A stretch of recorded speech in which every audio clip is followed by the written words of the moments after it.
Students, now we are moving towards our next topic of the same chapter, resources and development. Our topic for today is land resources. We perform our economic activities on land and we use land in different ways. We all know land is a natural resource of great importance. Why do we say this?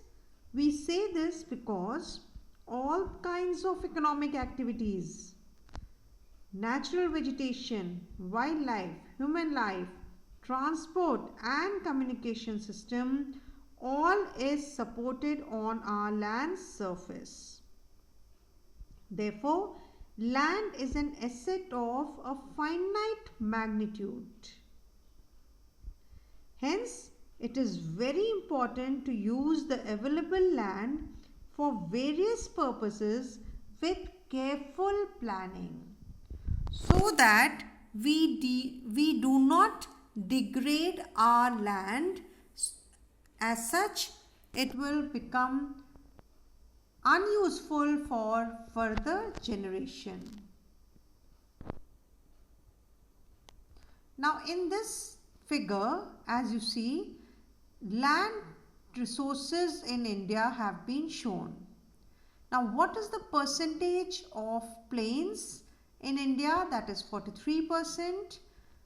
30% is covered by mountains and 27% is covered by plateau. Now, you all know by this time the importance of different landforms. Starting with the mountains, they are source of perennial rivers. The snow-clad, the snow-covered mountain peaks, they are the source of perennial rivers. Then comes the forest. So many occupations related to forest can be carried on in the mountains. Tourism, people visit the hill stations for their natural beauty and favorable climate during summer season. Then pastures.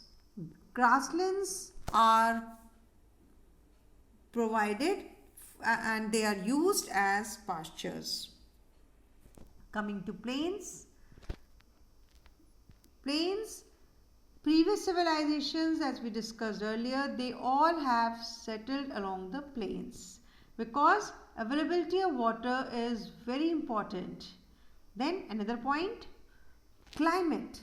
Plains generally they offer favorable climate, fertile soil so that agriculture can be done, industrial development because flat land, easy construction, cheap construction and therefore development of industries, development of transport and communication. Coming to the plateaus, you all know plateaus are the home of different kind of minerals, fossil fuels and also forest. Therefore, lot of industrial development can take place in the plateaus.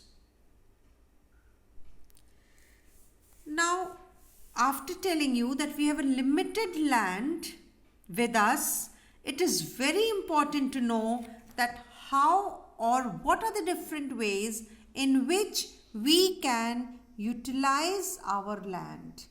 That is known as land utilization. Land can be utilized for the various purposes. What are those purposes? Number one, we all know land is covered with forest. Certain stretch of land is covered with forest. Then we have land which is not available for cultivation. If the land available is not available for cultivation, then either it will be a barren or wasteland where nothing can be done, nothing can be grown. Second is, it means that land will be put to non-agricultural uses. What do we mean by non-agricultural uses? Non-agricultural use means different activities like building of buildings, roads, factories, bridges, etc. The activities which are not related to farming. Then third category, other uncultivated land. Other uncultivated land, here fallow land is not included. What is that?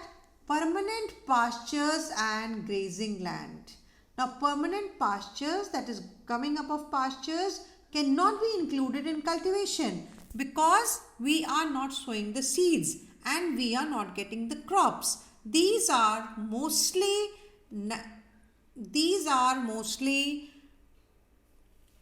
permanent pastures and natural grasslands which can be used as a grazing land.